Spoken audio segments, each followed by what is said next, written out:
Committee will come to order. Some of the world's most dangerous flashpoints are in Asia, as are some of our closest allies, and these are critical relationships to foster. Deputy Secretary of State Blinken is just back from the region. We welcome him to the committee.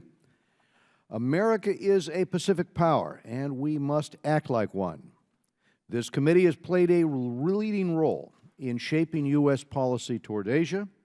We took the lead imposing tough sanctions on North Korea, on highlighting human rights in Southeast Asia, and in strengthening our alliances with democracies in the region. Since North Korea's January nuclear test, its fourth, Kim Jong-un's belligerence has only increased.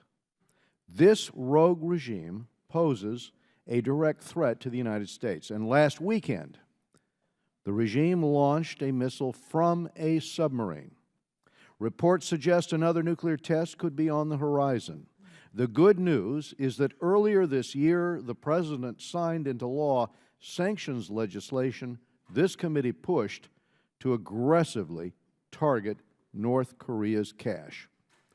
This strong bipartisan measure, authored by myself and Mr. Engel, helped the administration get a sweeping UN Security Council sanctions resolution through. So, the administration has the tools it needs to tackle the North Korean threat and keep Americans safe, but will it use them? A recent UN report found several countries still pushing cash to Kim Jong-un's regime through prohibited arms deals. They must be pressed to stop, forced to stop.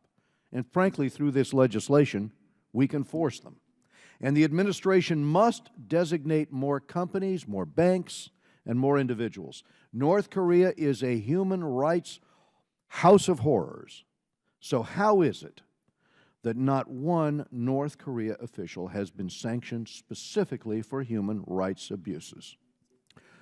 Looking south, the Beijing government continues its aggressive push into the South China Sea with land reclamation and militarization of contested islands. Our allies are increasingly alarmed. And while these disputes must be resolved peacefully, that will be best done with a policy of strength, resolve, and clarity, rejecting Beijing's apparent moves toward de facto control over international shipping lanes. In Southeast Asia, Vietnam's poor human rights record continues. Bloggers and journalists are harassed and jailed. When myself or other members of this committee, Chris Smith, when we have traveled to Vietnam, we have visited with political prisoners, we have visited with dissidents. When the President travels to Vietnam next month, President Obama could send a clear and unequivocal message to the Communist government and firmly stand by that country's brave dissidents, unlike he did in Cuba. And I would also urge the President to stress the importance of restoring the Bien Hoa Military Cemetery, the resting place of many South Vietnamese soldiers who fought to preserve their freedom, a cause especially important to the Vietnamese American community. And while there is hope for the new government in Burma, and we have been pushing for many years on this committee for democratization in Burma, it is making progress, but it must now perform for all Burmese, including the Rohingya population. I hope to hear that we are making the protection of this persecuted minority one of our priorities. Finally, no discussion of Asia is complete without mentioning its dynamic economies. We must continue efforts to open new markets for our businesses and build the capacity of tomorrow's trade partners. Trade can play a key role in strengthening U.S. alliances. The United States has played a critical role in Asia. Our power and presence helped shape the economic miracles. When we think about what happened in Japan and in South Korea and in Taiwan, all vibrant democracies today. but that proud legacy has to be protected through constant vigilance and engagement. Mr. Engel will be here momentarily. We'll move to introduce Mr. Blinken and have your testimony, and then we'll hear from the ranking member when he arrives. Thank you, Tony. Mr. Chairman, thank you very, very much. And to members of the committee, thank you for having me here. It's very good to be back to discuss our rebalance to the Asia-Pacific region. I just got back from my 6th visit to the region in a little over a year. And with each trip, I have to tell you I've seen growing dividends of this effort to rebalance our focus on the region and to strengthen a rules-based, institutions-based order that is advancing our interests and increasingly not only in the region but globally. Secretary Blinken, could you pull the microphone just a little closer? Some of the members were having trouble. Sorry about that. Is that better? You. Yes. Thank you. Thank you, Tony. As you said, Mr. Chairman, really nowhere in the world are economic and strategic opportunities clearer or more compelling than in the Asia-Pacific region, home to 4 of our top 10 trading partners, 5 of our 7 treaty allies, the world's largest and fastest growing economies, including 40% of overall global growth, nearly 2/3 of the global middle class, and of course some of the most wired and innovative people in the world. Over the last 7 years, this rebalance to Asia, that is, deepening our strategic, economic, and diplomatic ties with the region commensurate with its importance, has helped shape a positive trajectory in the region. We've given substance to the rebalance by bolstering our treaty allies, deepening engagement with emerging powers, strengthening regional institutions, promoting trade and investment, enhancing our military posture, advancing democratic reform, and creating new networks of trilateral and multilateral relationships. There are multiple pillars to the rebalance. I just want to briefly go through those pillars. First, we've invested in strengthening and modernizing our core alliances with Japan, with Korea, the Philippines, Australia. We've updated our guidelines for our defense cooperation with Japan, concluded new host nation support agreements with both Japan and Korea, signed a force posture agreement with Australia, and concluded a landmark enhanced defense cooperation agreement with the Philippines. Second, we've deepened engagement with emerging countries in the region. We built a relationship with China defined by broader practical cooperation on global challenges, while at the same time directly engaging our differences to try to resolve or narrow them while avoiding conflict. And we've worked to deepen the bonds between the people of the United States and Taiwan. Our partnerships with Indonesia, Malaysia, Singapore have grown to reflect our increased cooperation on regional and global challenges, everything from countering climate change to violent extremism. And we forged new relations with Vietnam and Burma as they start to turn the page on the past. I just saw this again for myself in Vietnam last week. Thanks in part to the bipartisan leadership of this committee, the U.S. and Vietnam are deepening and broadening our ties in areas that we couldn't even imagine a decade ago, even a few years ago, from military cooperation to human rights to peacekeeping. Third, we sustained and increased engagement with the institutions of the region, like the East Asia Summit, APEC, ASEAN, including by sending our first dedicated ambassador to ASEAN, hosting the first ever U.S.-ASEAN Summit here in the United States, and hosting APEC in 2011. These are important forums for promoting collective action and facilitating the peaceful resolution of differences. They advance a regional economic, political, and security architecture in which the United States is a vital and permanent player.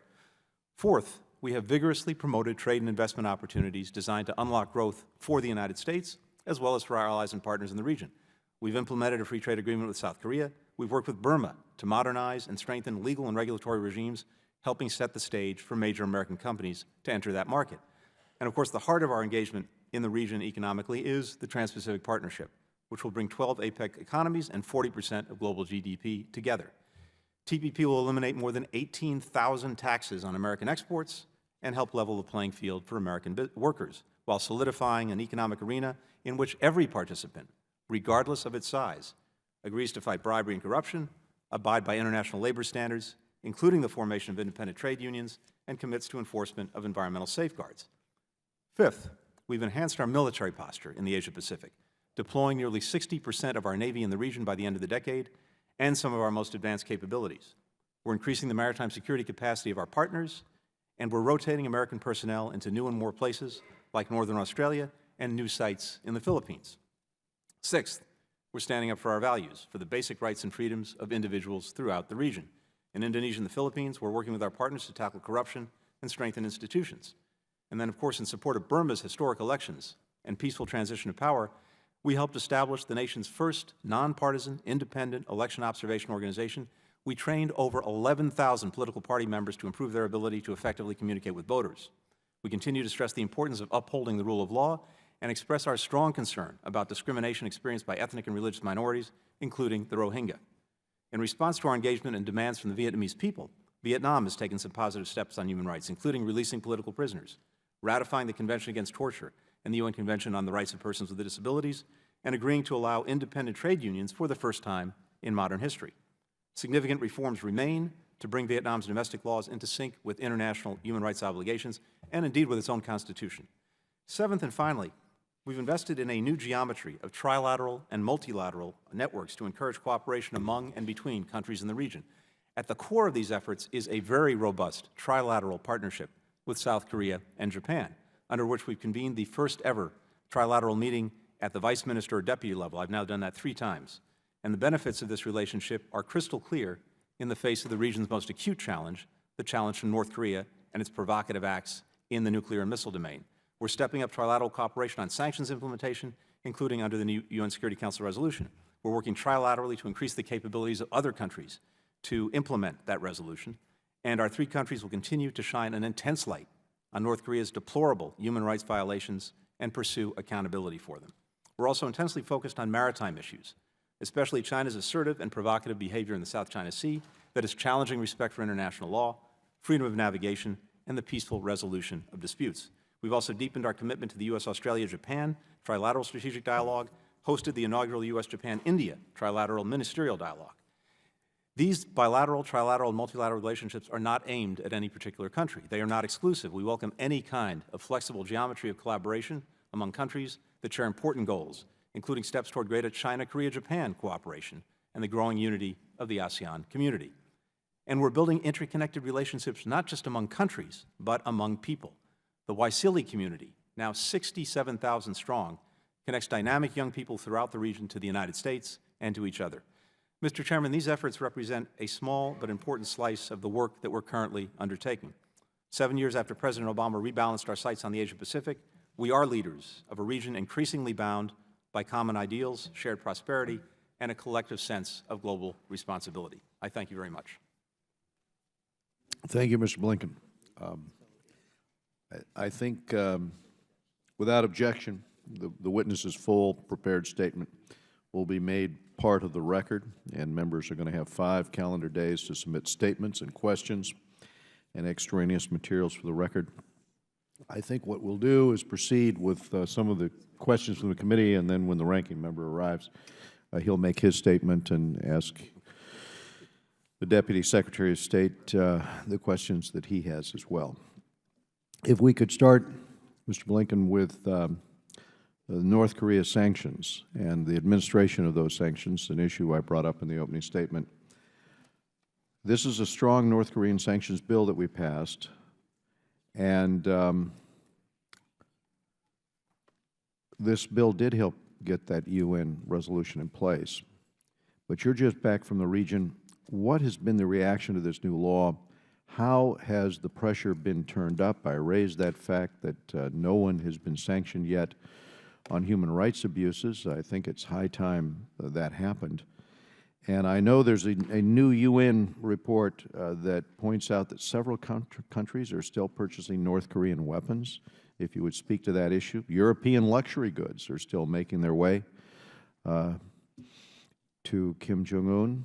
And are we yet to hit any Chinese banks facilitating transactions, as we did in the past with Banco Delta Asia, which was frankly very effective at the time? If you'll recall, it cut off the hard currency, stopped the production of the missile program at the time because they didn't have the hard currency to proceed. Thank you, Mr. Chairman. First, I want to thank the committee for the very important work that it did. I think the combination of the UN Security Council resolution, which is the strongest tool we've had to deal with North Korea, the legislation from Congress, and the executive order that have put those into effect, really puts us in a different position. We now have the ability, if implemented, and that's the key, to maximize pressure on North Korea to try to get it to change its conduct. For the first time, through the UN Security Council resolution, we require that all cargo going in and out of the country be inspected. For the first time, we have sectoral sanctions that limit, or in some cases ban, the export of critical materials, coal, iron, gold, rare earth materials that are what they use to finance their activities. And we have financial sanctions that go at banks and assets, and we also have a ban on all dual-use nuclear and missile-related goods. The critical component now is implementation, and we're looking principally at China, as well as other countries, to follow through on implementation. China played an important role in getting the Security Council resolution. It is our expectation that it will now implement it. It's too soon to say whether that's the case. We've seen some encouraging developments, including regulations that it's promulgated, statements that it's made, but we're now watching intensely. But at the same time, it's not enough. And what we're focused on, besides the implementation of the Security Council resolution, is relentlessly building pressure on North Korea, working principally with our key allies, Japan and Korea.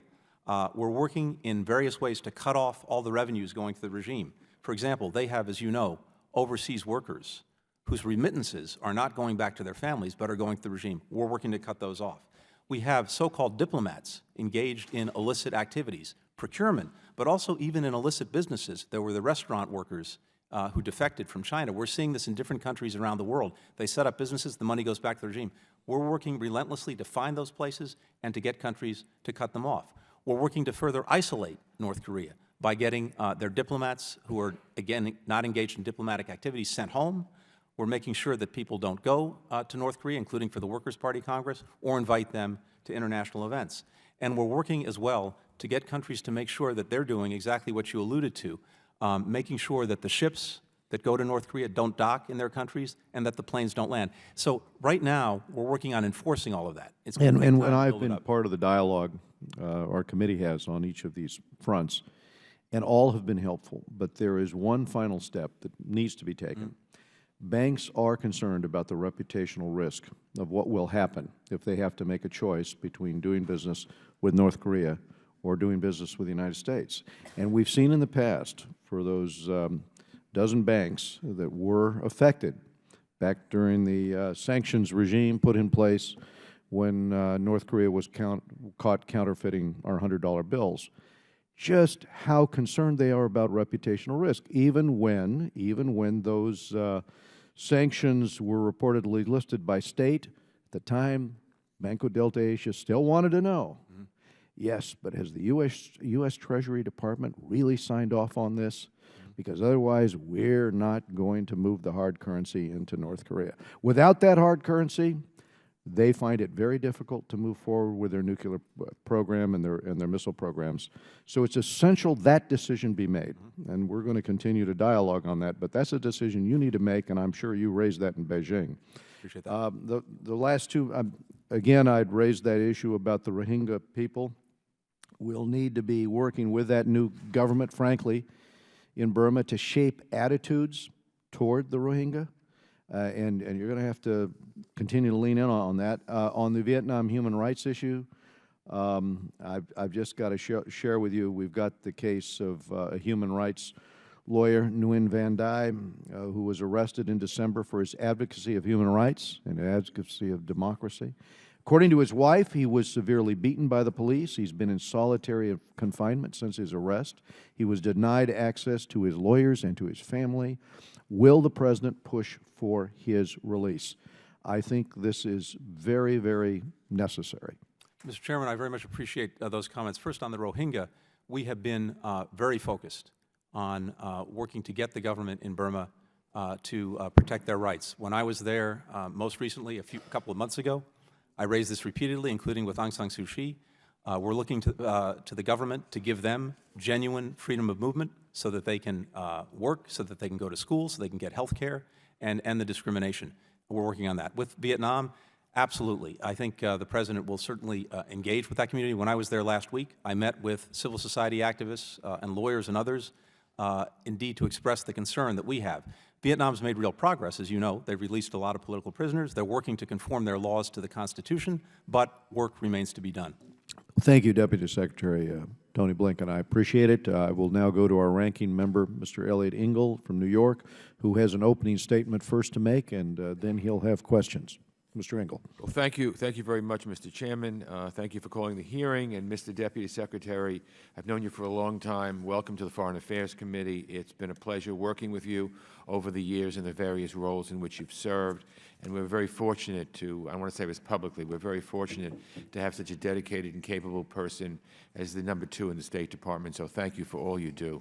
I was encouraged that the President and Secretary Kerry charged you with focusing on Asia during your time as Deputy Secretary, and that's a focus we badly need, and I think you're the right person for the job. Half the world's population calls Asia home, and the nations of Asia now account for more than a third of global GDP.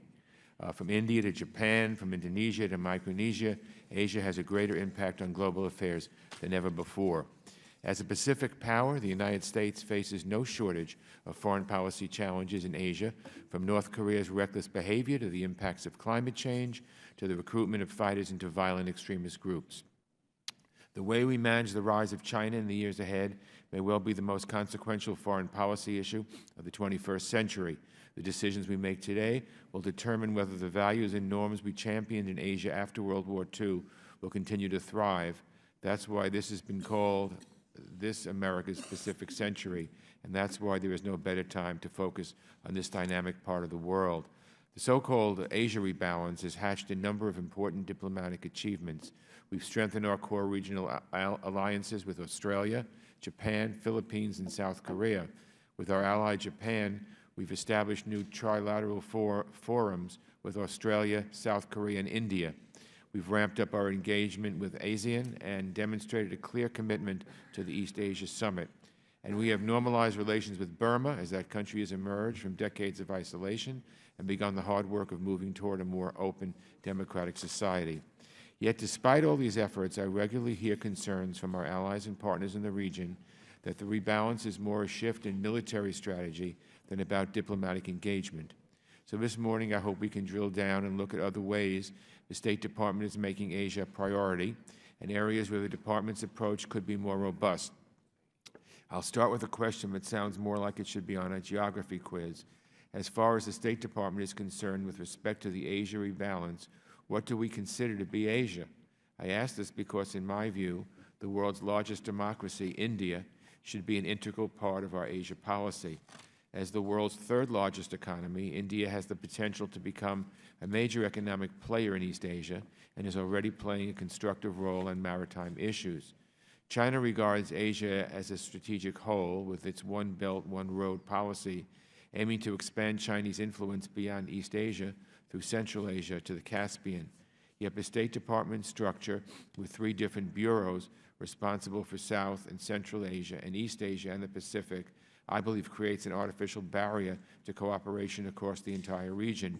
So I would like to hear about what the State Department is doing to overcome obstacles and deal with Asia as a whole single strategic priority that includes South and Central Asia. Staying for a moment with structural issues of the State Department, I'd like to discuss if we're doing all we can from a resource standpoint to ensure our Asia policy will succeed. The East Asia Bureau is the smallest regional bureau in terms of personnel, and the region accounts for the second lowest level of foreign assistance. Now, obviously, any questions about State Department resources has to start here on Capitol Hill. I strongly support investing more in diplomacy and development across the board. Our international affairs budget gives us tremendous bang for the buck, but I also wonder whether anything can be done in Foggy Bottom so that the rebalance is adequately resourced. We've heard again and again that this is a priority, and that should be reflected in the investments we're willing to make. Lastly, I'd like to turn to the South China Sea. We expect the law of the Sea Tribunal to issue a decision in the next month or so involving the claims of China and the Philippines. China's response to the ruling could ratchet up tensions. While the United States doesn't take a position on the specific claims made by various parties, we do want to see China play by the same rules as everyone else. So I support the ideas behind the Pentagon's Southeast Asia Maritime Security Initiative, which aims to help our Southeast Asian partners know what China is doing off their coastlines and to share that information with each other. If the U.S. and our partners are on the same page, we can work together to keep China in check and make sure China doesn't threaten our strategic and economic interests in the region. but it's not clear to me why the Defense Department is leading the way on this instead of the State Department. DoD's new authorities for this program are entirely duplicative of existing State Department authorities.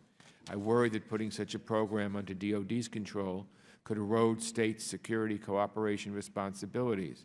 Our diplomats are responsible for overseeing security assistance, and it should stay that way. And whatever level of cooperation exists between State and DoD on this matter, I'm concerned that this is another example of what some call the militarization of foreign policy. This feeds into those concerns that the Asia rebalance is a military policy, even in areas that have traditionally been diplomatic responsibilities. So, Mr. Deputy Secretary, I'm interested in hearing your views on these issues, as well as some other areas I'll be touching on as well. I thank you again for your service and commitment. I look forward to your testimony. I want to raise two questions in conjunction with my statement, and the first one's about India. It's been characterized by U.S. officials as an indispensable partner of the United States. As I mentioned before, it's the third largest economy in the world by purchasing power parity, and is the largest democracy in the Asia region. The U.S.-India relationship is important. It's growing, in particular on the defense side, and Prime Minister Modi will be coming to Washington again in a couple of months to meet with President Obama. From a strategic perspective, India is a potential counterweight to China's growing regional influence in Asia. They've become increasingly vocal on issues like freedom of navigation in the South China Sea and Indian Ocean region. Additionally, Central Asia occupies critical geography in Asia, sandwiched between China, Russia, and Iran. The Chinese recognize this potential of Central Asia for what it has been historically, a strategic crossroads at the doorstep of the great powers and a transit point for trade and culture between the East and the West. And the Chinese are aggressively seeking to expand their influence there. Yet in your written testimony, there's only one mention of India in the context of a U.S.-Japan-India trilateral ministerial, and there are no other mentions of South and Central Asia at all. So my question is, does South and Central Asia not fit with the administration's larger rebalance to Asia strategy, and how can we be rebalancing to Asia without a strategic framework that considers Asia as a strategic whole? Thank you. Thank you very much. We strongly share your view on the importance of India, both in and of itself, but also as part of the region and as an increasingly vital regional actor. India has its own regional policy that dovetails very nicely with the work we're doing on the rebalance. So we are working increasingly to integrate India into these efforts. And you mentioned the one thing that I did point to in the statement. I think there may be more in the written statement. This U.S.-Japan-India trilateral effort at a ministerial level. It was included also, we included Japan in the Malabar exercise, which was a significant development, which we hope to continue to carry forward. But we're doing two things. We're building our own relationship with India, as evidenced by the extraordinary level of high-level engagement, including Prime Minister Modi's return visit here, the President being received for the first time as the honored guest at Republic Day, but also in very concrete collaboration across the board, everything from climate and smart cities to improving the business climate to defense cooperation to production cooperation even in the defense area. But intelligence sharing, information sharing, counterterrorism, countering violent extremism, across the board the relationship has been elevated. But critical to this is exactly what you're pointing to, which is integrating India into these regional frameworks so that we're working together jointly. And again, the example with Japan is a very good one. But this is exactly the direction that we want to go in. Thank you. I'm wondering if you could comment on the South China Sea. I just want to ask you, the Philippines has brought an arbitration case against China's claims in the South China Sea under the United Nations Convention on the Law of the Sea. If the ruling goes in the Philippines' favor as expected, and if China refuses to abide by it, what are the implications for the Philippines and other claimants in the South China Sea, and how would this change the U.S. approach in the South China Sea? Thank you. Well, first I'd say this is, South China Sea is incredibly important to us and to all of our partners in two ways. First of all, 25% of all traded goods, 25% of all oil that travels by sea goes through the South China Sea. and indeed 1/3 overall of liquefied natural gas. We have no position, as you know, on these sovereignty claims. We're not a claimant ourselves, but we have a very strong interest in the way these claims are prosecuted by any claimant, and a very strong interest in maintaining freedom of navigation, in making sure that disputes are resolved peacefully, and that countries abide by international law. And these are the very interests that China has been challenging with some of its actions, including the massive reclamations and militarization of these land features, as well as various assertions that are not justified under international law. The case that you referred to is a very important moment. This is an arbitration case brought by the Philippines with China, and we expect a decision by the tribunal in the coming months. China knowingly agreed to the provisions in the Law of the Sea Treaty when it signed up. 5 independent arbitrators unanimously rejected China's claim that it wasn't bound by the arbitration mechanism, that the jurisdiction was lacking. And the convention provides that its rulings are binding on the parties to the convention. So we have worked very hard to establish across the region an understanding that this is an appropriate mechanism, arbitration, to resolve these disputes, and that the ruling of the tribunal should be binding on the 2 parties. We said to the Chinese, if you're given satisfaction on any aspect of the decision, we'll be the first to stand up and defend it. But of course, if the Philippines is, you have to respect that. China has a decision to make, depending on how the ruling comes out. It will either decide to abide by the ruling, and that gives us a great opportunity, I think, to narrow the scope of areas that are in dispute in the South China Sea. That would be good. To get countries to work cooperatively together, for example, joint ventures on the exploitation of resources, and to then work to resolve their disputes that remain peacefully. That's one path. The other path is it ignores the decision. And then I think it risks doing terrible damage to its reputation, further alienating countries in the region and pushing them even closer to the United States.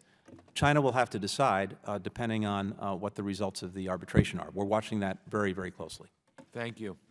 We go to Eliana Ross-Leitonen of Florida, our Chairman Emeritus. Thank you so much, Mr. Chairman. Thank you to the ranking member. Secretary Blinken, for over a month, I have been trying to get a hold of you by phone to discuss the problem between Morocco and Ban Ki-moon.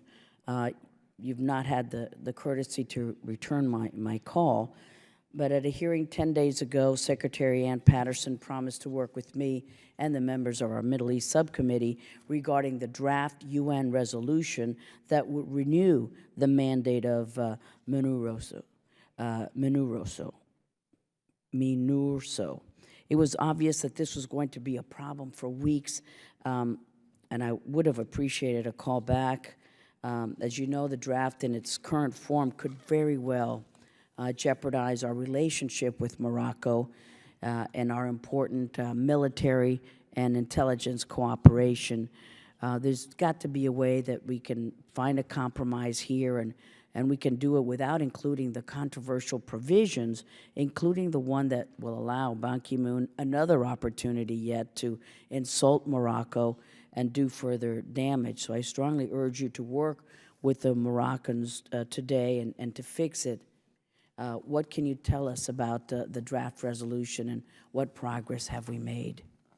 Thank you. First, let me apologize to you. If I didn't get back to you, I'm sorry about that. I'd be very happy to follow up immediately this afternoon. Thank you, sir. If that's convenient to you. That So would I'm be very sorry great. about that. Thank you, sir. Second, with regard to the situation, we've been deeply engaged in this since this problem first emerged, and that was the Secretary General's visit to the region. We worked very closely with Morocco and the UN to see if we could de-escalate the problem and get them working together. I immediately saw the foreign minister from Morocco. I was on the phone with him immediately. He came to visit me in my office. Secretary Kerry saw him. We've had calls to the king. Here's where we are. Morocco was very concerned with some of the things the Secretary General said during his visit to the region.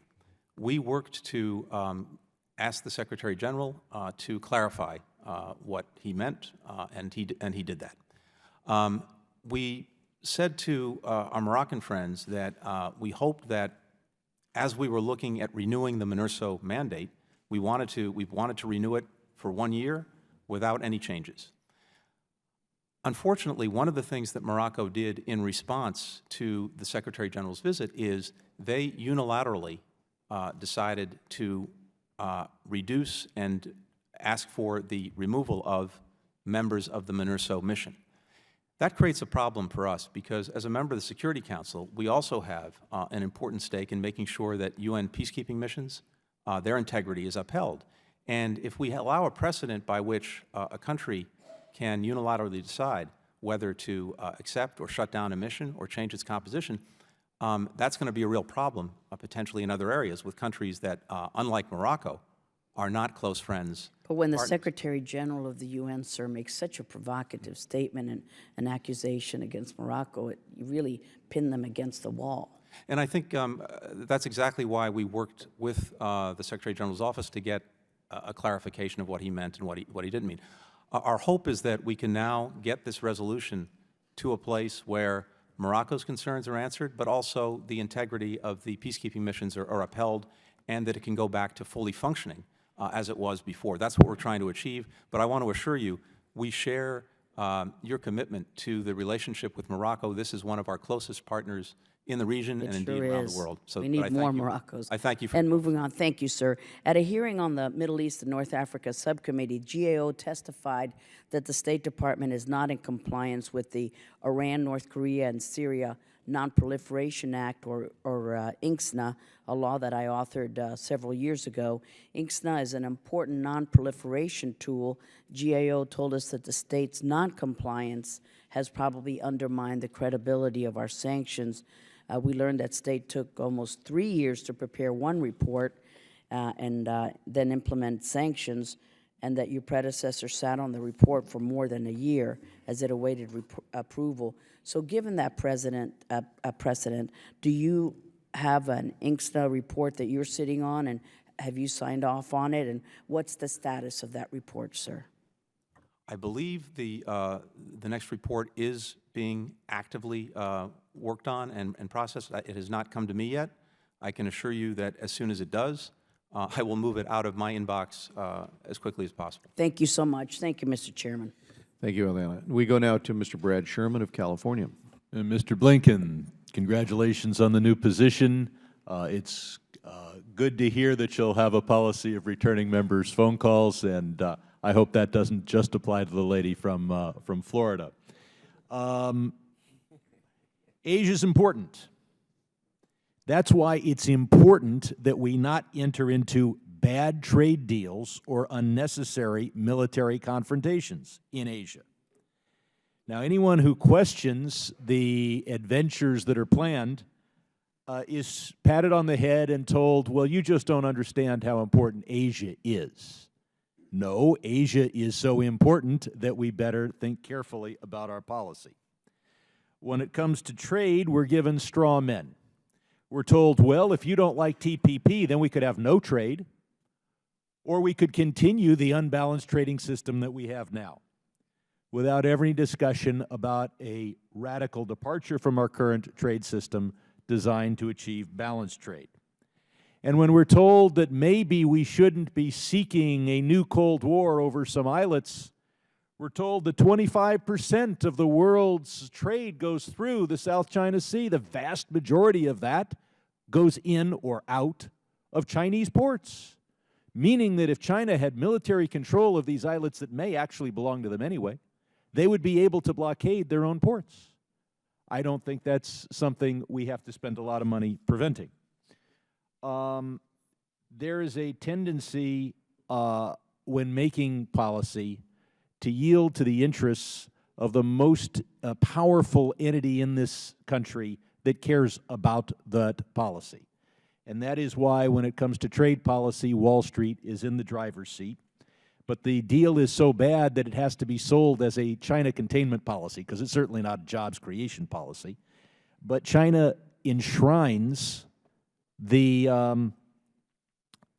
standard that currency manipulation it goes hand in hand with trade deals. So they're the big winner, but they're even a bigger winner in the rules of origin, where goods that are admitted to be 60% made in China, and actually we 95% made in China, can then get a polish in Japan or a few parts added in Vietnam and be fast-tracked into the United States. So we do have, when it comes to the geopolitics, the Pentagon is very powerful in crafting American national security policy.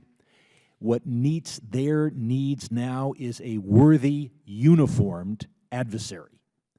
Every time our military has gone up against a ragtag, ununiformed adversary, it has been an unpleasant experience since the Philippine insurrection.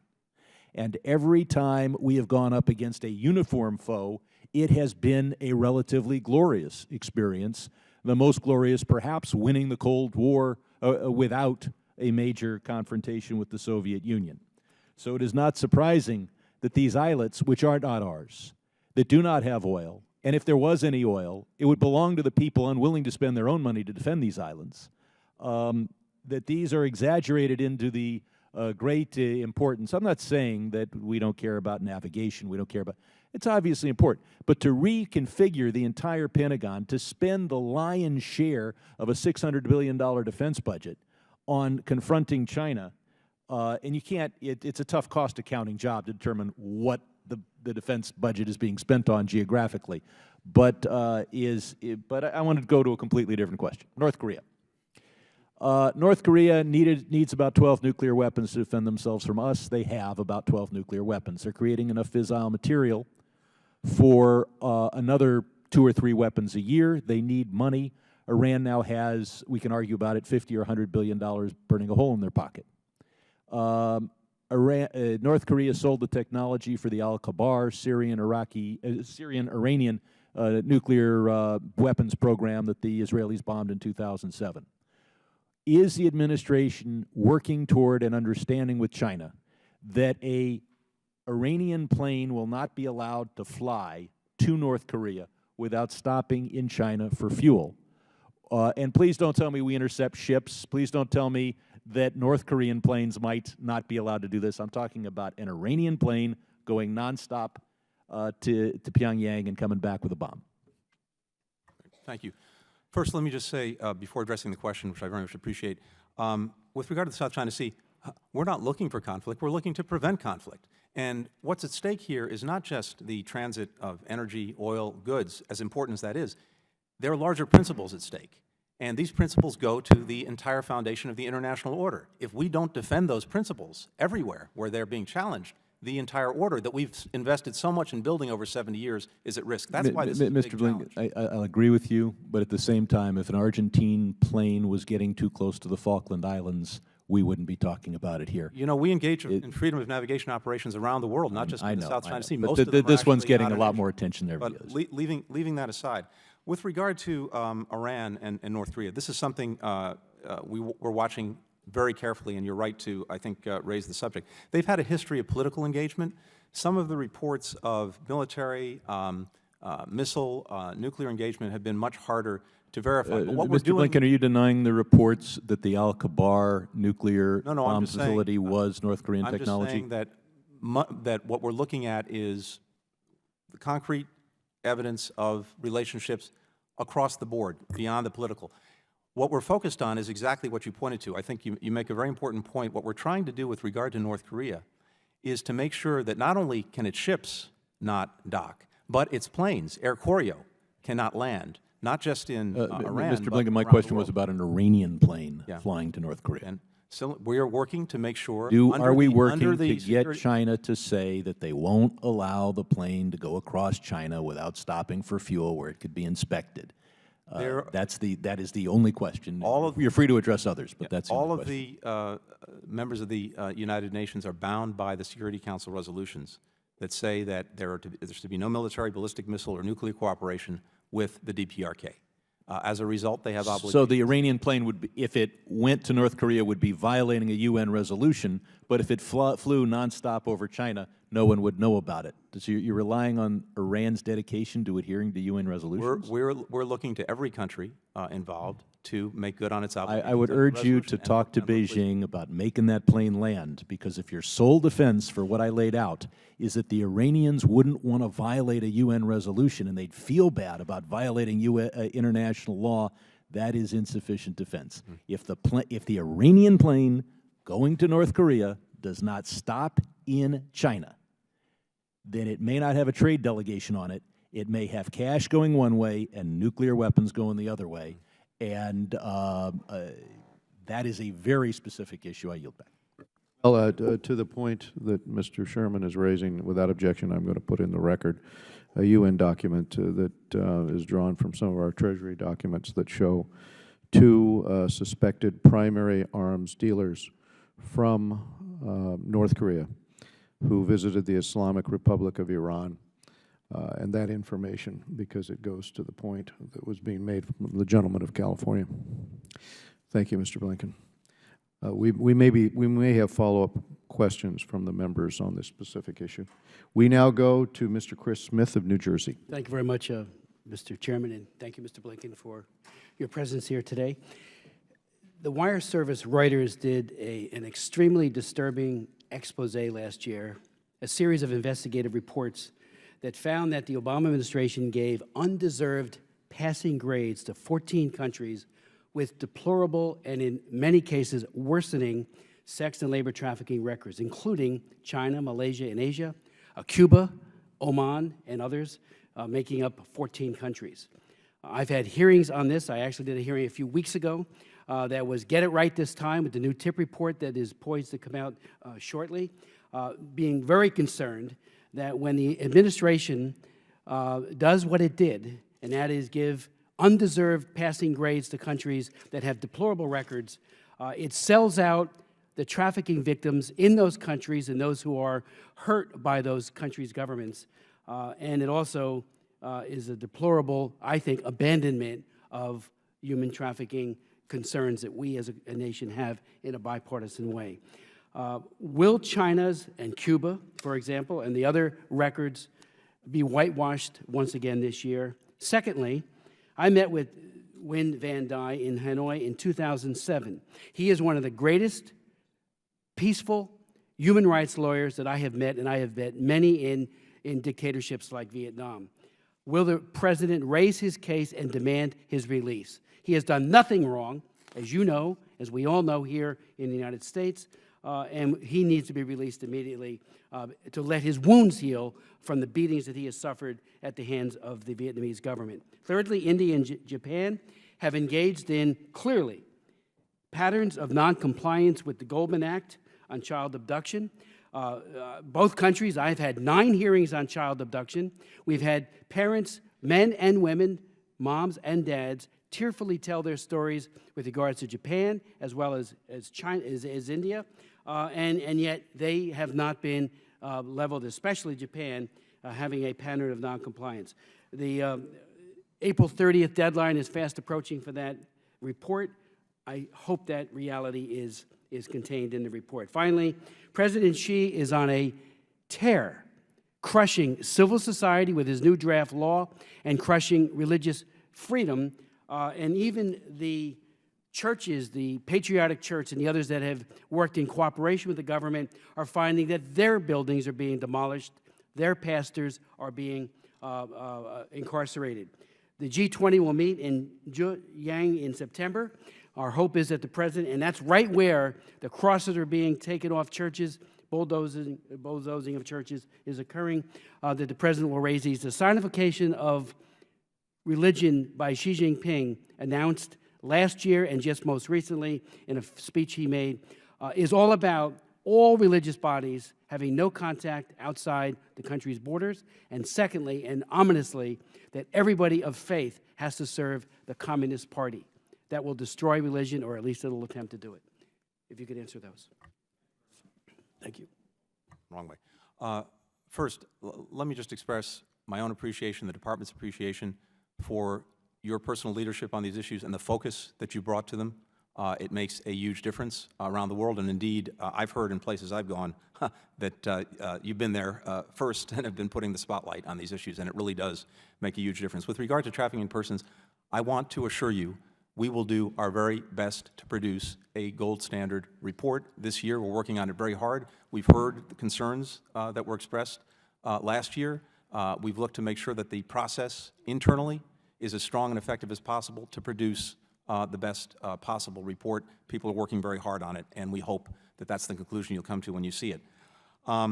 With regard to Vietnam, I was just there and indeed met with a number of civil society activists, lawyers. We raise both individual cases and systemic problems that remain in Vietnam at the highest levels on a regular basis. I can't talk to the President's schedule at this point, but I'm confident that he will be raising these issues. And I met with some of the, I think some of the same people you've seen who are extraordinarily brave in what they're doing every single day. With regard to parental child abduction, I was also just in Japan and raised this with the foreign minister, with the vice foreign minister, with other senior officials. And we have concerns about Japan's implementation of their commitments under the Hague Convention.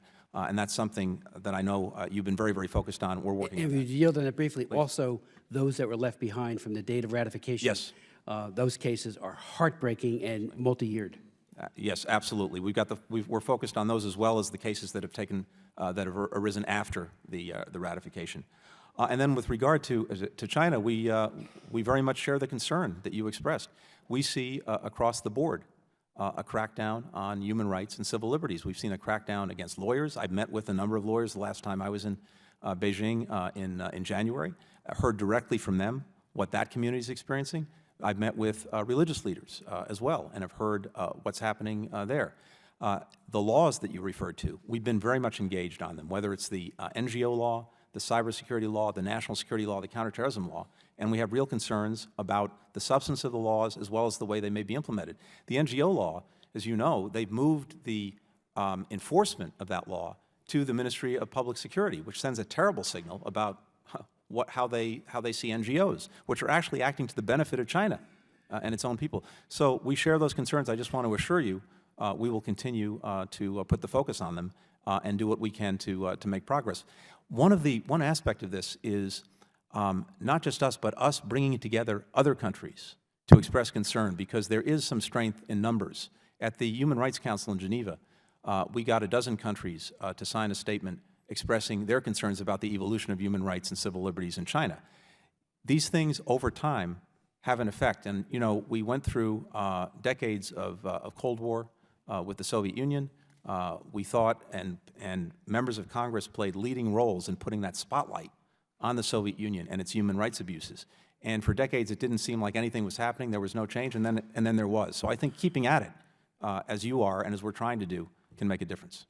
Thank you. For that to happen, the administration needs to change its position on our legislation. Myself and Mr. Engels overhaul of the Broadcasting Board of Governors with the same mission that Radio Free Europe, Radio Liberty used to have during that period of time. We need to get back to broadcasting that information in to these countries where a totalitarian system prevents people from having free access either on the internet or radio or television to the truth. We go now to Mr. Gregory Meeks of New York. Thank you, Mr. Chairman. Thank you, Mr. Secretary. China's economy is entering a new phase. It has to contend with slower growth for the first time in decades, and we should expect China to manage this shift with domestic and international actions that are nationalistic and even provocative. I am convinced that our reaction should be a deepening of our ties regionally and multilaterally. As we do, it is critical that we remember that some of our strongest partners in the Western Hemisphere are also strong partners in the Pacific realm, and that we should build upon those relationships to work together in Asia. And there's no question in my mind that economic and diplomatic engagement is our strongest means of influence globally. And that certainly is the case in Asia. And I don't think militarily when I consider any rise in tensions in the region, as some do. I think about economic engagement instead, global rules and investment and cultural exchange. In fact, oftentimes people are looking at it and they say, well, China, well, I think TPP And the last I looked, China's actually not a part of TPP. So when we talk about TPP and China a threat, if we do TPP, well, TPP is actually a counter to China, and hopefully will get China to then adhere to global standards and rules, which they may not, which is more reason why we should do TPP, because it's leveling the playing field for businesses with strong rules in place where they were weak or non-existent. But my question is, from some of my colleagues that I, hear issues back and forth as we debate this issue, that even an agreement like TPP that has high standards, and as you talked about, is only as good as its implementation and enforcement. And that's what I keep getting back. For example, I even, I have some concerns about governments that develop state-owned enterprises to avoid living up to their TPP commitments, and localization requirements that limit the competitiveness of U.S. companies all over data security. So my question would be, first is, how can the administration ensure that our TT partners adhere to the rules of TPP, should we get it done? Because that's always a question that, that some have. So how would we do that? And secondly, I think we do have to make the geopolitical, there is a geopolitical argument to be made. Geopolitically, what happens in the region that we're so concerned about if we don't do TPP? Let me just ask those two questions first. Thank you very much, Congressman. First, I think you're exactly right about the potential magnetic pull of TPP on countries that are outside of it, including China. It so happened that I was in the region when TPP was, when the agreement was concluded, and I was in Japan the day it was actually concluded. The Japanese were extremely excited because of their own leadership had helped bring us to that point, Prime Minister Abe. The next day I was in South Korea. The first question I heard was, when can we join? The day after that I was in Beijing, and what I saw was quite striking. They've done, if not a 180-degree turn, at least a 90-degree turn, including in state party media, saying, oh, this is something that could benefit us because they don't want to be left behind. But of course, to get in, they have to raise their game. They have to go to the high standards, not a race to the bottom. Environment, worker protections, intellectual property. So this has the potential to pull countries up, not create a race to the bottom, including with China. Second, you asked very, I think, appropriately about enforcement. And Congressman Sherman brought up a very important point a moment ago, some of the concerns that we've had with past trade agreements, including on rules of origin. I think that's a very well taken point. Unlike previous agreements, TPP actually includes a clear rule on rules of origin. We want to make sure that parties that are not part of TPP can't go to another country, have a few things done, and then have the product benefit from TPP's rules. So, for example, China finishing something in Vietnam. That's exactly why we insisted this rule be part of the effort. But it has to be implemented, and everything else has to be implemented. That's exactly why we've asked in our budget for a significant portion of resources to go to implementation. We want to make sure that it's done seriously.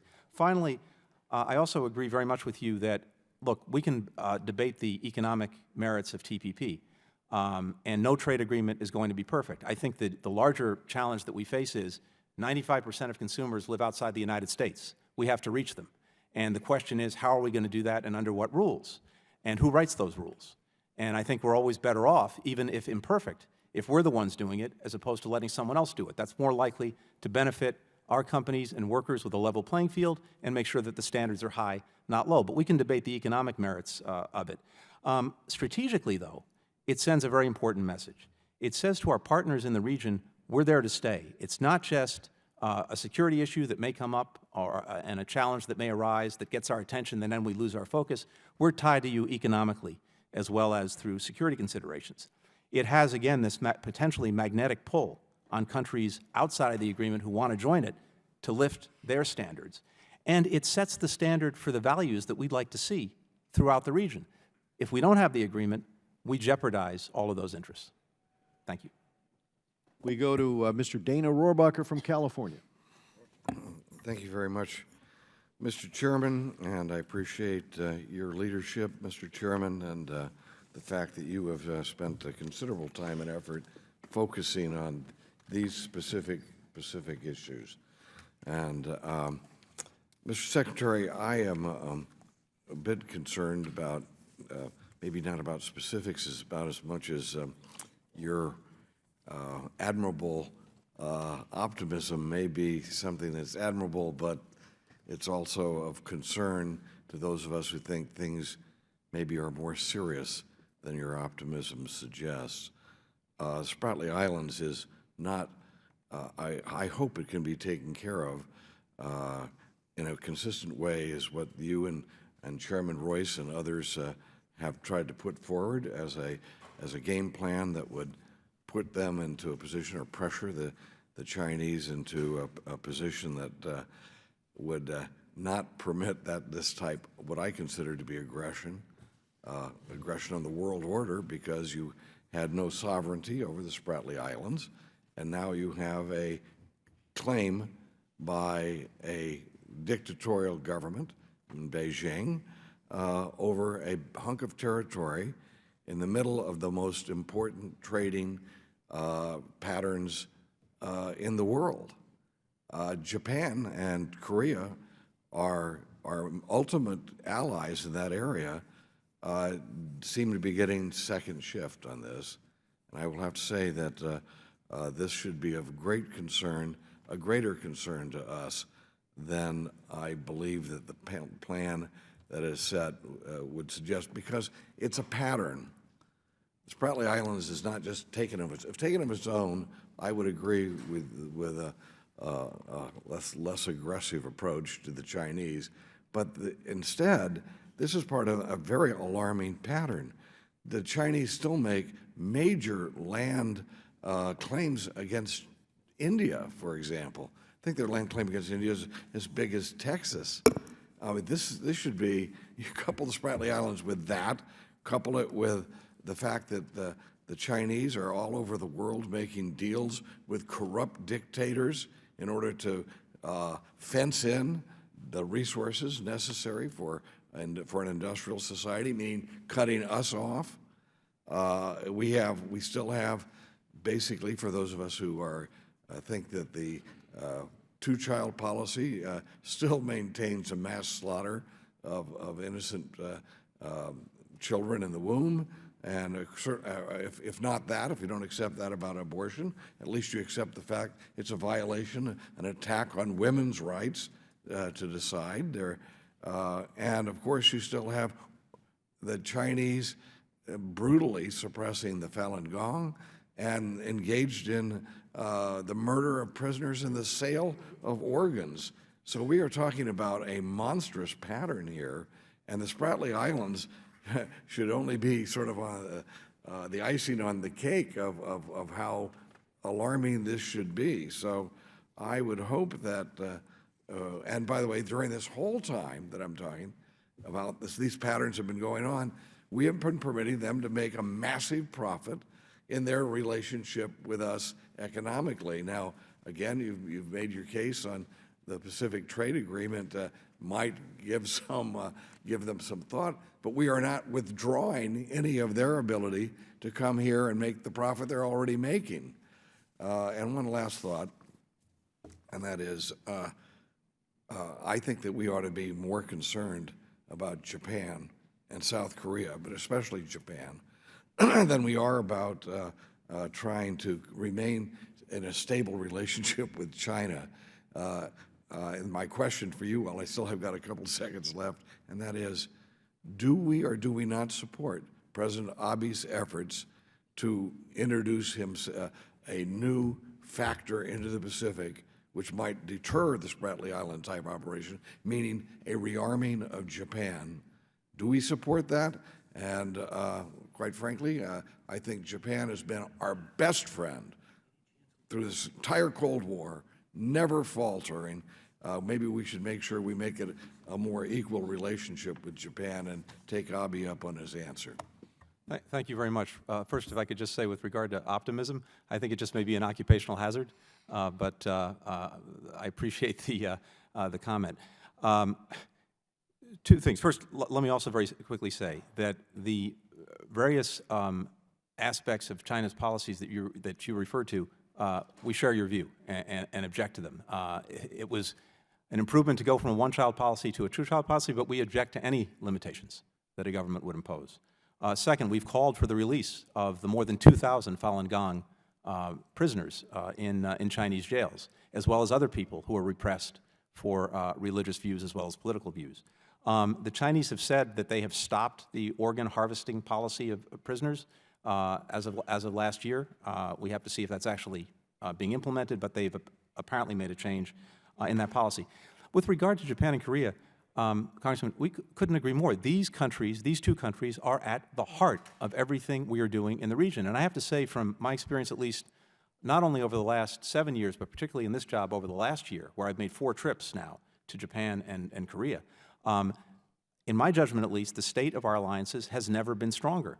We have worked very hard in both countries to strengthen what we're doing with them. With Japan, we have a major achievement with the revision of the defense guidelines that are now allowing Japan, along with the changes that it's made in its own laws, to play a much more significant role militarily throughout the region. This is something we worked very hard to achieve. It's going to allow us to expand our cooperation on everything from new realms like cyber and space, but also intelligence, surveillance, and reconnaissance, missile defense, maritime security, logistics support, peacekeeping operations, humanitarian assistance, disaster, all of that as a result of this agreement. We have a new host nation support agreement, as you know, where Japan is contributing significantly to the support of our forces there. And throughout the region, we are working more closely than ever with them. With the Koreans, we have now an agreement that's conditions-based on the transition during wartime of operational control, that we worked very hard on that. We got another host nation support agreement from them for 5 years to support the presence of our forces there. We have a trilateral information sharing agreement between us, Japan, and Korea. And I've worked very hard personally to build a trilateral cooperative relationship with us, the Japanese, and the Koreans, because the 3 of us working together on these issues are a very significant and powerful force. So we share the view that these 2 countries are at the heart of everything we're doing. Those 2 alliances are our most important, and increasingly, we're actually managing to work together. Thank you so much. Thank you. Thank you, Mr. Rohrabacher. Mr. Sears of New Jersey. Thank you, Chair Lady. You know, I'm from New Jersey, and we are a big pharmaceutical state. And I am very concerned about what goes on with the intellectual properties in this part of the world. It's not just stealing technological intellectual properties, but it's also some of the biggest research companies that we have in our state are constantly complaining that we don't seem to do enough about stemming the stealing of intellectual properties. And now we have a couple of treaties coming up. I just want you to reassure me, so when I go back and speak to these pharmaceutical companies, that we are doing everything in our power to prevent this. I mean, so can you ease my pain here? I hope so, Congressman. I do want to assure you, this is an area of intense focus. It has been, it will continue to be for the duration of this administration. We have different agencies in the government that are intensely focused on this. We've made it a mission to both elevate intellectual property rights standards across the board, including through trade agreements like Trans-Pacific Partnership, which would have the highest standards on intellectually property protections, as well as making sure that we enforce these protections. With China as well, one of the things that we've spent a lot of time on is the deep concern we had with the use of the cyber realm to steal trade secrets and to use cyber for commercial gain. And this is an issue that the President engaged directly with President Xi on, and we've got an agreement with the Chinese that they will not do that. Now, obviously, that has to be enforced and implemented. We're looking at that very vigilantly. At the same time, throughout the region and around the world, we're trying to stand up every day for enforcing the intellectual property rights of our companies in every industry, including the pharmaceutical industry. So this is very much at the top of the administration's agenda, and I think when I hear my colleagues from Treasury, from Commerce, from USTR, they are intently focused on this. So I do want to give you that assurance we're doing everything we can. Thank you. And I know North Korea keeps invading our computers and our systems here. I was just wondering, are we reacting back? or are we just trying to put a wall so they can't do it? I mean, there's got to be a price to be paid for what they're doing. We've made clear that not only are we strengthening every possible defense, but that we reserve the right to respond at a time and place of our choosing, in a manner of our choosing. So we're looking at a variety of ways of responding to any cyber provocations. Sound like Donald Trump. Thank you. I don't have any more questions. Would my friend, are you? Yes, I'll yield to you. I thank my friend. Welcome, Mr. Blinken. I wanted to just follow up on my friend Mr. Sherman's statement against TPP and give you an opportunity. So let's say we pull the plug on TPP. Either the administration says we give up, you're right, it's flawed, or we in Congress decide there's no way we're going to give this our approval ever. What happens in a region to which we're pivoting and where China has its hungry eyes on trade relationships and economic ties as well? Thank you, Congressman. I think a couple of things happen.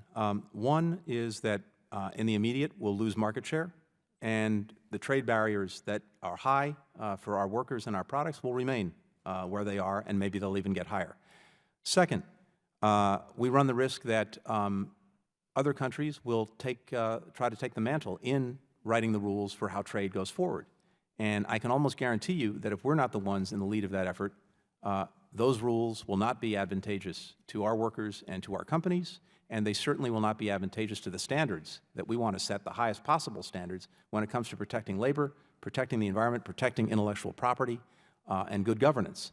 So I think we're at real jeopardy, potentially, if we don't go forward in seeing an environment turn against our interests when, to the contrary, this is an extraordinary opportunity. Again, we have in the region, as people have pointed out, close to 2/3 of the global middle class by 2030. That has extraordinary potential as beyond what we see today as an export market for the United States. Just one follow-up point. We hear lots of people rail against China and its trading practices and currency manipulation and so forth. For the record, do we have a free trade agreement with China? We are working on a bilateral investment. Do we have we a do not free, currently have a bilateral. We do not have a free trade agreement with China. So no, but we are Right. working on a bilateral No, investment. but you can't blame free trade in the case of China since we don't have a free trade agreement. Is that not correct? Well, I think as you know, it's a very complicated picture over the last 30 or 40 years. I think if you look at the displacement in manufacturing, for example, over the last 4 or 5 decades, and something that we are deeply concerned about because of the impact that it has on our fellow citizens. Much of this, of course, predates any of the free trade agreements of the 1990s. This started really in the 1970s. Technology, robotics is probably more responsible for those developments. That said, it's vitally important that in the agreements we reach, that the standards, particularly for protecting workers, are the highest possible. And if the United States is not in the lead in forging those agreements, those standards are not going to be the highest possible. Thank you, and thank you. Thank you, Mr. Connolly. And now we'll move to Mr. Shabbat of Ohio. Thank you, Madam Chair. Let me begin with Taiwan, Ms. Blinken. Taiwan is going to be swearing in a new president in May. The DPP will be coming back into power. Taiwan is, I believe, a very important U.S. ally.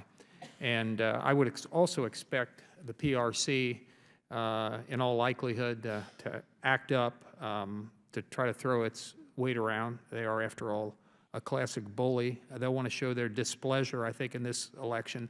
They still have 1,600 missiles pointed at Taiwan. As Mr. Rohrabacher had mentioned, they're in the process of building islands to the great dismay of all their neighbors, and they're militarizing those islands now.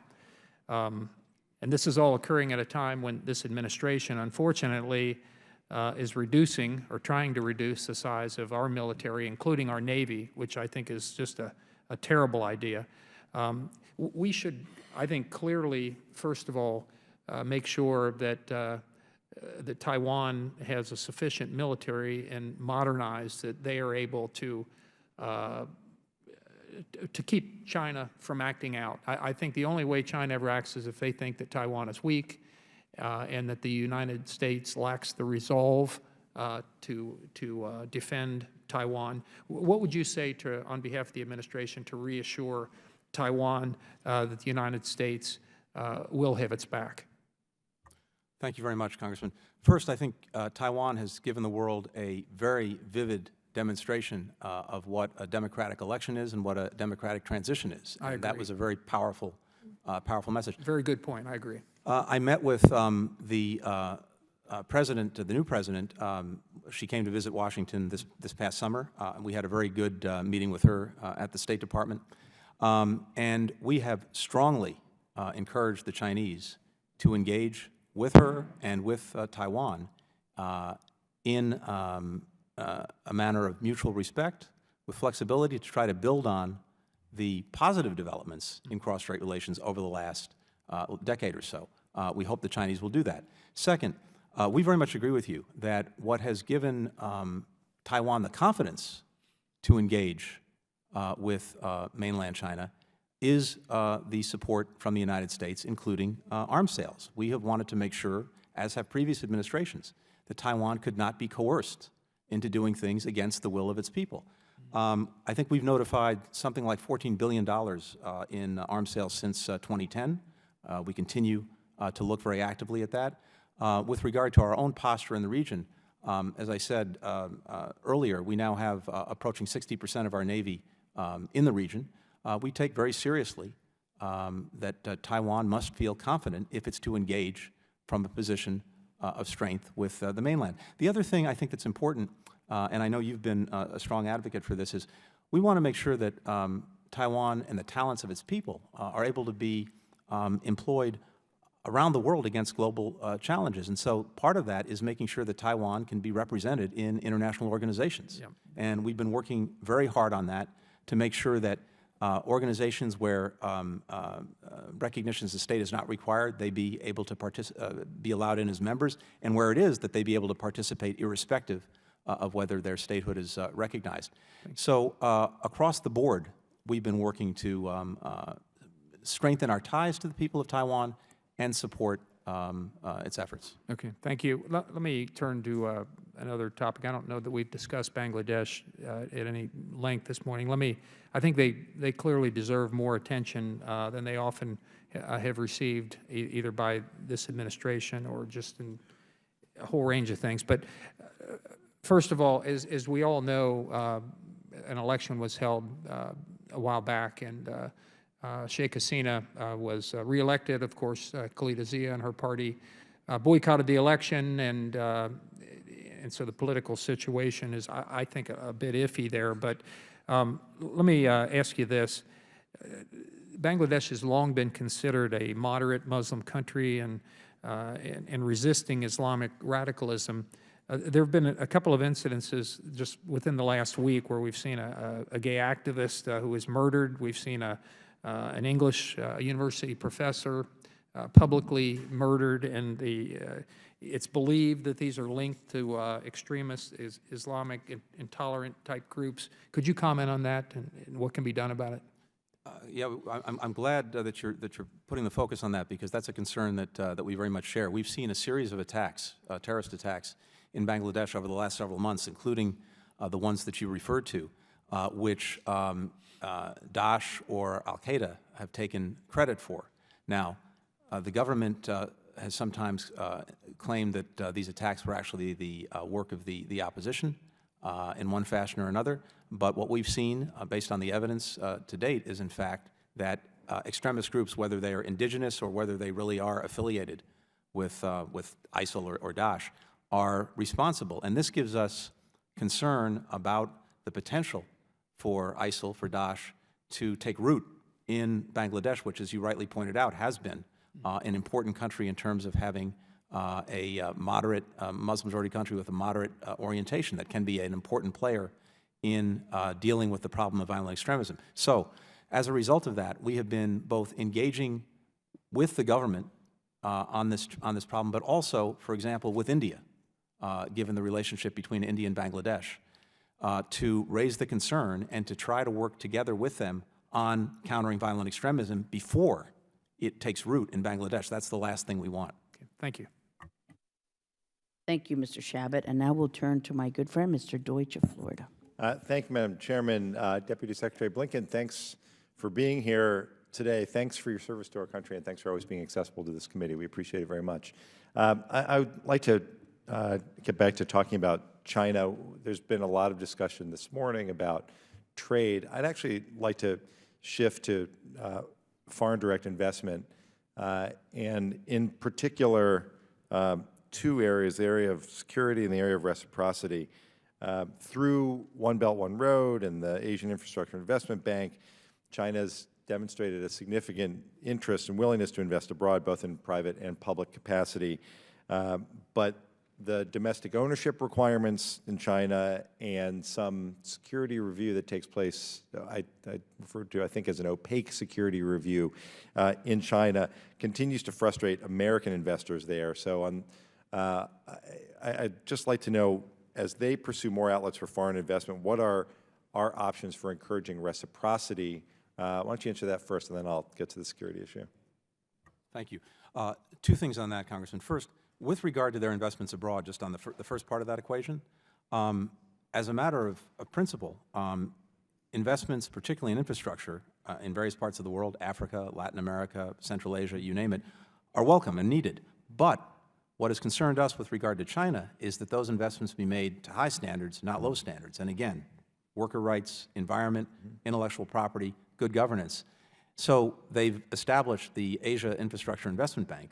We're not a part of that, although if the bank now operates to those high standards, we'd welcome finding ways to work with it and other existing institutions. But the key is those standards. And what I think we found with China investing abroad is that sometimes the bloom comes off the rose after a while, because what tends to happen is, this is usually commodities driven. They're trying to get commodities out of the countries that they're investing in. They do invest in infrastructure. They put a lot of money in. They have a lot more state money than we have to invest. But typically they import hundreds of Chinese workers to actually build the projects, as you know. Right. And that doesn't sit well necessarily with the host governments. The quality of what's built may not be up to standards, and that tends to turn things a little bit. So I think they have to look at that more carefully. When it comes to our own investment and ability to invest in China, we are working across the board to get much greater access, to get rid of some of the restrictions that inhibit our ability to do this. This is very much part of our agenda with them, and part of the bilateral investment treaty that we're seeking to negotiate is focused on exactly that. Great. Then on the, in particular on the issue of Chinese direct investment in the United States, the Committee on Foreign Investment in the U.S., CFIUS, has turned down a number of high-profile Chinese acquisitions on national security grounds. Other deals fell apart and they were abandoned in anticipation of difficulties with CFIUS. But CFIUS only reviews a small number of transactions every year. And I have two questions. One, how might CFIUS alter their approach if there is a bilateral investment treaty with China? And I guess the bigger question is, with the really significant amounts of capital that the Chinese are looking to invest in the United States, does the process, the CFIUS process, still work? Is it sufficient, given what might be coming, to safeguard our national economic security interests, the cyber interests, all of the sorts of things that we've been discussing already here today? Is this creation that's been around since the mid-'70s still work, or should we be looking at this in a new light? I think it's an excellent question, and one that deserves a lot of thought. I think the first point that you made is important. The CFIUS only winds up applying to a very, very small percentage of the investments that are made or sought to be made. So we're talking about a pretty narrow universe to begin with. Second, as a matter of principle, we welcome investment. This is good for our companies. It's good for all sorts of industries. And it's something that, as a general proposition, we want to encourage. But it's vitally important that when it comes to national security, we remain vigilant, and that's what CFIUS is designed to do. Now, I think you're right to raise the question about whether, in the event of a bilateral investment treaty, the investment flow goes up significantly. Is that going to put further strain on the process, and do we need to look at it? That's something I'd like to come back to you on if I can, because it's a very good question that I need to think through a little bit more. Great. I would welcome that, and happy to discuss that further with you, too. Thank you very much. Thanks, Madam Chairman. Thank you, Mr. Deutsch. Mr. Poe of Texas. Thank you, Madam Chair. Thank you, sir, for being here. I have a couple of observations, and I want to spend most of my time talking about China.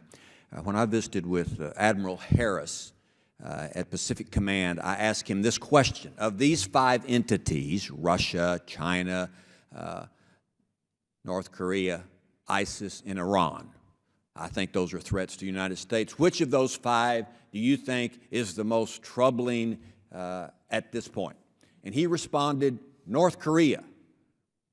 Would you agree with that assessment or not? I just need a yes or no. Yes. Okay. I want to talk about China. China, they have 1 billion more people than we do in the United States. I think some Americans don't realize how populated China is. And some facts about China. They are the #1 recipient of poached ivory from Africa. The elephants are dying off. They're being killed in Africa, and the #1 recipient is China. They are thieves. They steal our intellectual property. Cyber attacks, I believe they're responsible for those. They're bullying Asia, trying to make new sovereign territory in the South China Sea and then claim the area around it. They're helping Pakistan with intercontinental ballistic missiles. And then you get to human rights. They're the worst offender, I think, in the world. They persecute Christians and other religious minorities. And then they have this practice of putting people they don't like the Falun Gong, in prison and charging them with trumped-up political crimes and then harvesting their body organs and sell those on the marketplace. That's probably the worst type of crime in the world, in my opinion. And, of course, we don't say this anymore because it's not the right thing to say, but they are still a communist nation. And I think so that's who we're dealing with. And we talk about pivoting to China and whether they're a threat and what we're doing about it. And you talked about how we're increasing and focus militarily. Let me just show you a few posters here. Here, I don't know if you can see this or not. I know you can't probably see that behind all this is China and the South China Sea and the Philippines. In 1999, this is the relative strength of China in the red and United States in the blue. It's about equal. Let's go to the year 2015. This is the Chinese buildup with ships, submarines, and planes, and the United States military strength in the area in 2015, I got this from Pacific Command, is about the same. And Pacific Command expects that in 2020, if I can get the poster, it's going to look like this, that China will have in all of these planes, intercontinental ballistic missiles, ships, submarines, and the United States strength in the area still is going to be just about the same.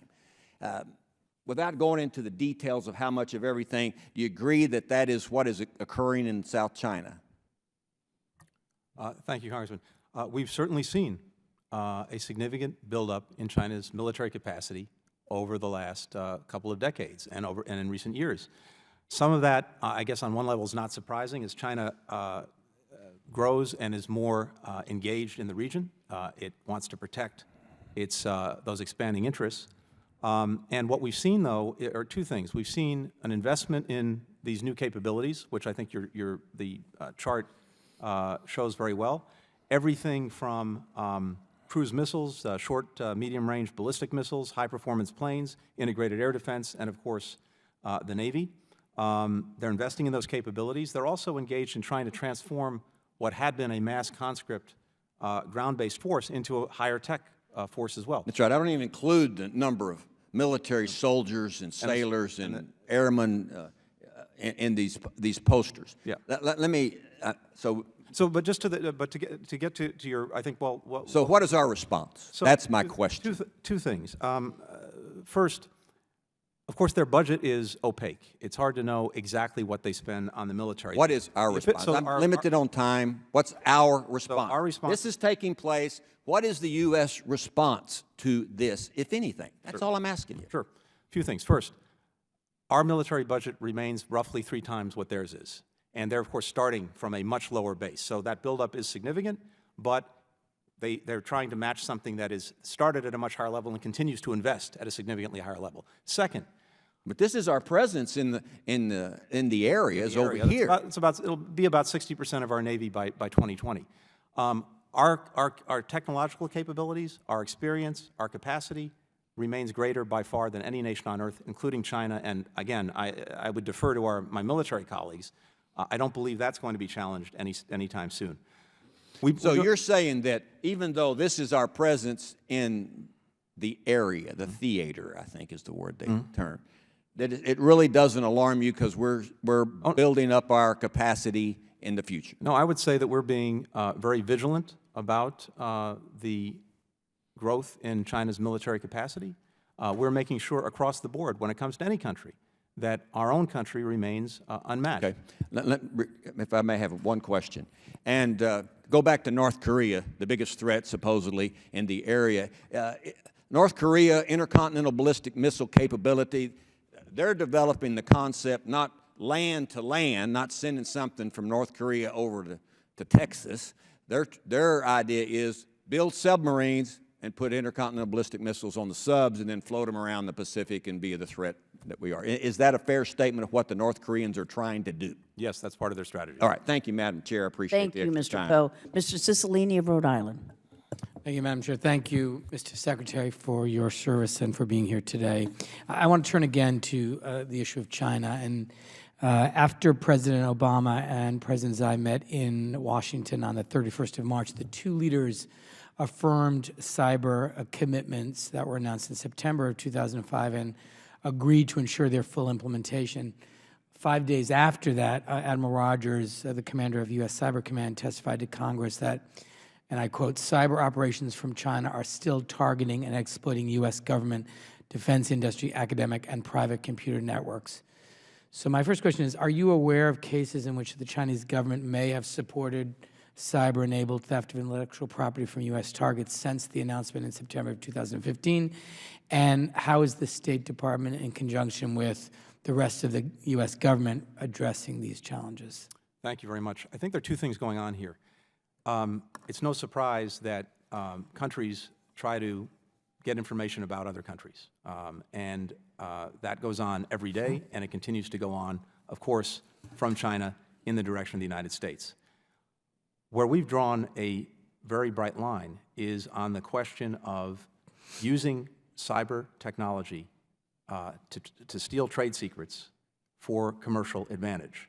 And a critical component of the agreement reached between President Obama and President Xi, actually last fall and then reaffirmed, is that China will no longer do that. Now, it said that, it made a commitment, it's reasserted that, reaffirmed that in the G20 as well as directly with us. We now have to make sure that that, in fact, is the case and it's being implemented. So we're watching very vigilantly to see.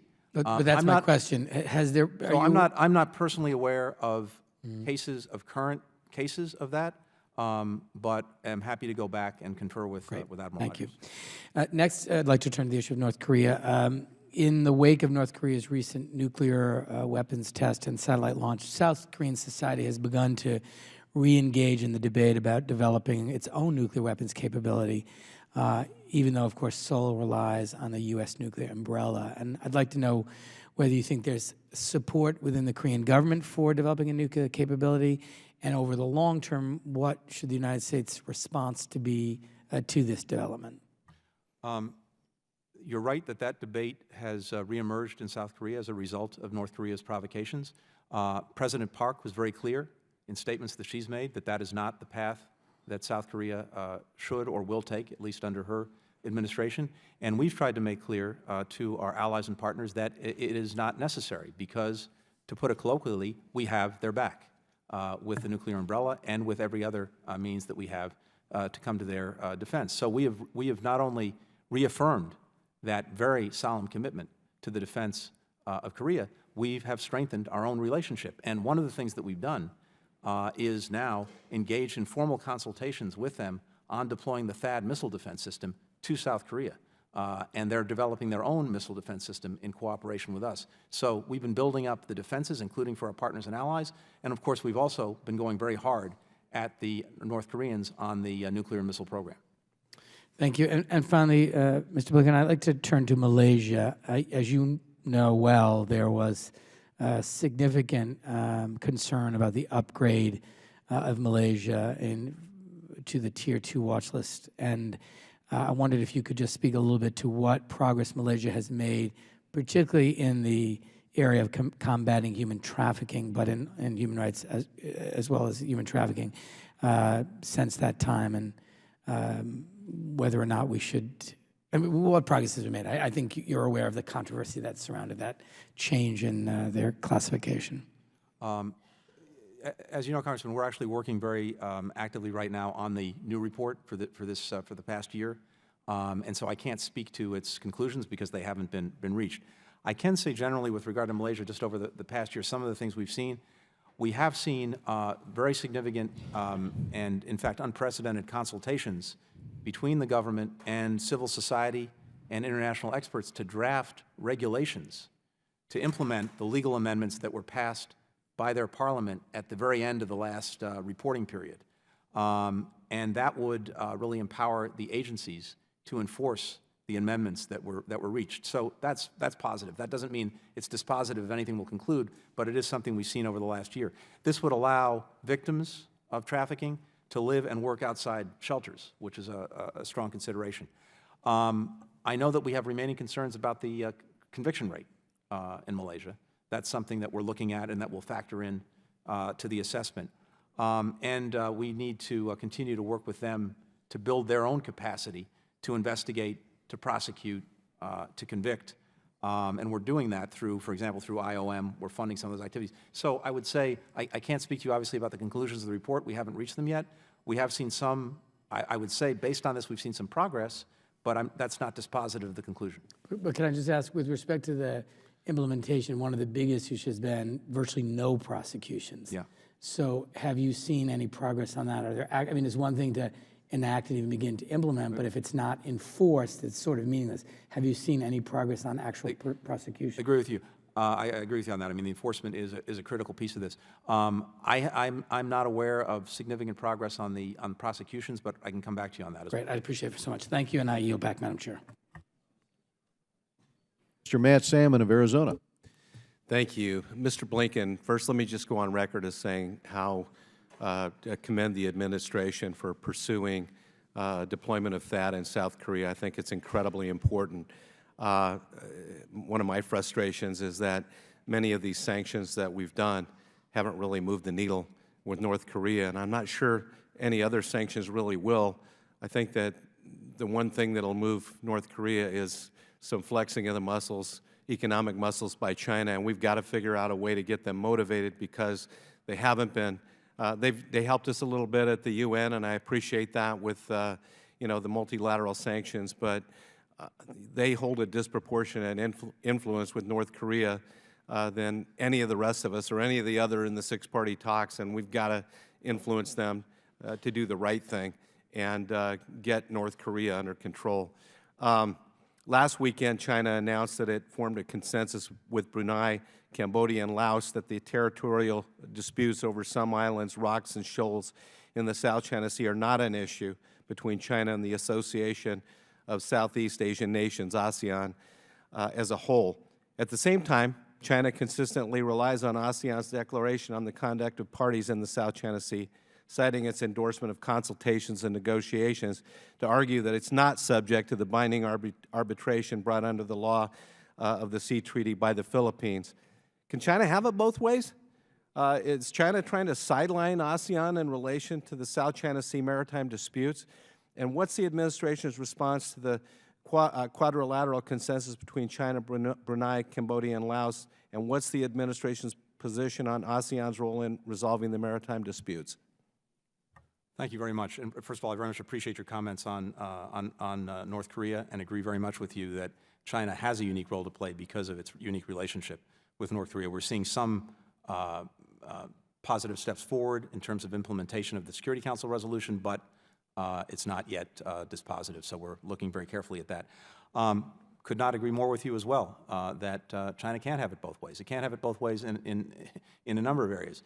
It can't be a party to the Law of the Sea Convention and then ignore or reject the provisions of that treaty, including arbitration as an appropriate mechanism and the binding nature of any arbitration decision on the parties to that decision. So we would expect that China, as a party to the Law of the Sea Convention, once the decision is issued by the tribunal, will respect it. So it can't have it both ways there. It can't assert the law of the sea and not respect its decision. Second, with regard to ASEAN, I think you're exactly right. We've worked very, very hard to build up ASEAN as an organization, to make sure that it created a space in which countries that individually might not have the confidence to take on difficult issues like the South China Sea might feel some greater strength in numbers and collectively. The President, as you know, had this historic summit with the ASEAN countries at Sunnylands just a few months ago. We're looking to ASEAN, as it did most recently at that summit, to express its support for these basic principles. And we'd like to see that happen when the arbitration decision is issued as well. By the way, on the agreement that you referenced with Brunei and Laos, I think there is a lot less there than meets the eye. I hope so, and I hope that ASEAN really does step up to the plate when it comes to dealing with these maritime disputes and resolving them. I think the more they speak with one solid voice, the better chance we have of resolving this without the conflicts that we hope we don't have. My last point is that I'm very optimistic about our economic opportunities in the region, and I'm a strong supporter of TPP. But I would also like to see us further enhance our trade ties with India. And as such, I have introduced legislation in concert with Senator Cornyn pushing for India's entrance into APEC. What do you see as the obstacles to that getting done? First, we welcome India's interest in joining APEC. And we also welcome, and I've said this directly to my Indian counterparts, talking to them about how they see membership in APEC fitting into their own thinking about their economy, about trade, and the evolution that they would make. So I suspect we will have those conversations going forward. I also very much agree with the larger proposition that you cite about the importance of India, and in particular, the importance of trying to deepen and expand our own trade relationship with India and its own relations in the area. I think a few things just in terms of obstacles. First of all, the other members, of course, would have to agree. It's a consensus-based organization. The other thing I'll tell you, and I think you know, this is a consideration as well. We want to make sure that as countries join organizations like APEC, that they are going to work to productively, cooperatively to uphold its rules and standards, and to be productive partners in that enterprise. So that's one of the things we'll be talking to the Indians about. But the bottom line is we welcome their interest, and we'll be talking to them about it. Thank you. Mr. Daniel Donovan from New York. Thank you, Mr. Chairman and Secretary. Thank you for your attendance and your testimony today. In February of this year, the UN came out with a report about Vietnam making prohibited purchases of weapons from North Korea. As the President and this administration is about to enter into a trade agreement, should their avoiding and actually unlawfully purchasing weapons from North Korea be a consideration as we enter into agreement with Vietnam? We would be concerned with any country violating its obligations under the UN Security Council resolutions in terms of purchasing or making available to North Korea weapons. And if that's the case with Vietnam, that's going to be a concern. We're being very vigilant about making sure that countries are not doing that. And you also indicated about supplying North Korea with weapons. That same UN Council has indicated to us that Cuba is providing North Korea with illegal weapons. As the administration tries to renew relations with Cuba, should that be a consideration as we go forward? Yes, as you know, there was an incident in which a ship that was transporting weapons that apparently originated in Cuba and seemed to be heading for North Korea was actually stopped and by the Panamanians, and weapons were found on board. The weapons were confiscated. The ship was finally returned to the North Korean ownership. There was, I think, a $700,000 fine that was paid. Some of the, I think the captain was detained. We've come down very hard at the United Nations on this shipment, including putting a spotlight on it, putting a spotlight on Cuba's apparent role in helping to facilitate this trade in weapons. This is a real concern, and we've been very vigilant about making clear that that's unacceptable. And finally, Mr. Secretary, yesterday I met with steelworkers from my district, and they're very concerned about China manipulating the steel market in the world. We've had, I think, zero growth in steel production in our country over the last 25 years. I think Europe's steel production is down about 12%. And there's a fear that China is manipulating by selling steel below market price in order to box everyone else out. Is the State Department looking into that, and what is the position of the administration? Congressman, I can say generally two things. First, my colleagues in the Treasury, Commerce, USTR are across the board very vigilant about trade enforcement with regard generally and with regards to China specifically. We have, I think, as you know, overall filed, I think, 20 WTO enforcement complaints since 2009, the most of any country. And by the way, we've won all of the cases that have been decided. With regard to China specifically, and this is not in steel, but this is more generally, just this past month, they signed an agreement ending export subsidies as a result of a challenge we made to those subsidies at the WTO.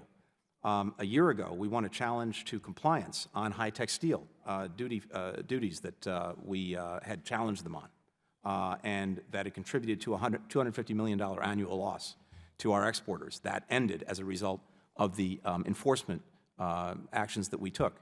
In 2014, there was a finding against China on duties and quotas on rare earths and tungsten. And finally, we issued this again was a result of an action that we took. And also in 2014, there was a finding of breach regarding unjustified duties on cars and SUVs, $5.1 billion worth of cars and SUVs sold. There, too, we got a decision. So I can't speak to the specific case that you referenced, but I can promise you that I'm sure my colleagues are looking at this very carefully, and based on the record to date, if there is something that's actionable, we'll take action. I appreciate that, Mr. Secretary, because I know the American steelworkers would appreciate as well if you and the administration could look into that. Mr. Chairman, I yield back the rest of my time. Thank you very much, Mr. Donovan. We are at adjournment here. I do want to express our appreciation with the Deputy Secretary's time this morning, and thanks for meeting with us after your recent trip back from Asia. As we've discussed, the United States, as a Pacific power, has tremendous interests in Asia. We have allies in Asia. So we look forward to working with you on issues like the North Korean sanctions that I suggested. We need full implementation on that, and on the transition in Burma, on the new government in Taiwan, in Taipei. So many issues for us to continue to collaborate on, and Deputy Secretary, thank you again. Mr. Chairman, thank you very much. We stand adjourned.